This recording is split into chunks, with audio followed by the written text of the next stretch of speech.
சபைக்குள் இயேசு இருக்கிறாரா அல்லது இயேசுவுக்குள் சபை இருக்கிறதா என்பதை கவனியுங்கள். கிறிஸ்து இயேசுவுக்குள்ளதான் சபை இருக்கணுமே அன்றி சபைக்குள்ள இயேசு இருக்கிறது வேறு, இயேசுவுக்குள் சபை இருக்கிறது வேறு.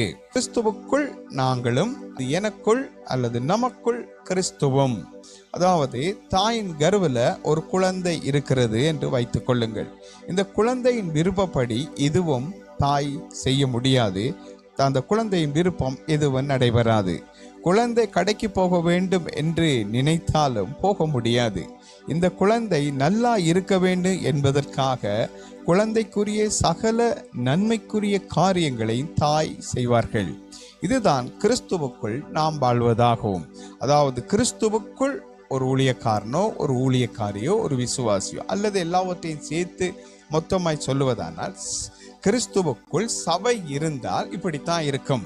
அவர் தாயின் வயிற்றுக்குள்ள இருக்கிற குழந்தை என்னுடைய நன்மைக்காக தாய் எல்லாவற்றையும் செய்வாங்க. ஆனா குழந்தை தாய்கிற வயிற்றுக்குள்ள இருக்கிற குழந்தை என்னென்னலாம் விரும்புகிறதோ அங்கெல்லாம் தாய் கூட்டி போக மாட்டாங்க. ஏனென்றா இந்த தாய் எங்கெங்கெல்லாம் போறாங்களோ அங்கெல்லாம் இந்த குழந்தையும் கூட போகும். சபை கிறிஸ்துவுக்குள் இருந்தால் கிறிஸ்து சபை எங்க கொண்டு போக விரும்புவார்? பரலோகத்துக்கு கொண்டு போக விரும்புவார். தன்னுடைய மனவாட்டியாக எடுத்துக்கொள்ளுவார். அவர் கிறிஸ்து எங்க கொண்டு போக விரும்புகிறாரோ அங்கெல்லாம் சபை போகும்.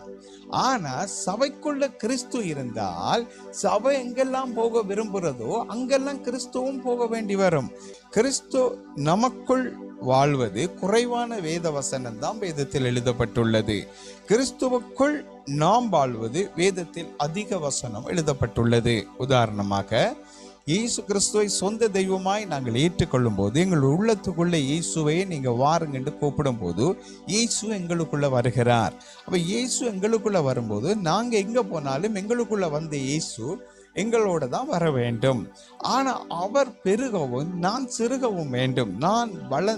இயேசு எனக்குள்ள பெருக வேண்டும், நான் சிறுக வேண்டும் என்று சொல்றது போல இயேசு எனக்குள் வளர்ந்து இயேசுவுக்குள், அதாவது என்னுடைய இருதயத்துக்குள்ள இருக்கிற இயேசு ஆரம்பத்திலே, பிற்பாடு இயேசுவுக்குள் நான் போய் இருக்க வேண்டும். இதுதான் ஆவிக்குரிய வாழ்க்கையினுடைய வளர்ச்சி. சபை கிறிஸ்துவுக்குள்ள இருக்கிறதா அல்லது கிறிஸ்து சபைக்குள்ள இருக்கிறாரா?